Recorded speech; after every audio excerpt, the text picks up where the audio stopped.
À l'image de la célèbre course londonienne qui oppose les universités d'Oxford et de Cambridge, Martigues accueille cette année la 5e édition de son défi d'aviron. 2 courses, 2 embarcations par lycée qui comptent chacune 4 rameurs et 1 barreur pour parcourir un trajet de 1600 mètres. Clémence participe au défi depuis 3 ans.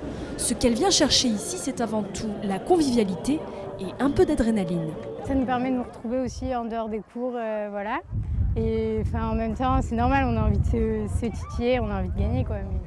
Et du coup, ça rend la compétition plus intéressante parce qu'on sait que de toute façon, même si on perd, voilà, on les aura toujours et pareil. Le premier défi est organisé en 2006 à l'initiative de Lionel Amat. Professeur d'EPS, il imagine une bataille annuelle d'aviron entre les 2 lycées publics martégots, l'URSA et Langevin. À l'époque, il s'agit de mettre en avant les activités sportives scolaires. En 5 ans, le nombre de participants en qualification est passé de 20 à plus d'une centaine. Une évolution qui se ressent aussi dans les mentalités. Au début, les petits venaient consommer en fait. On avait des spécialistes de l'activité aviron et qui venaient faire une compète, une course d'aviron pour la gagne.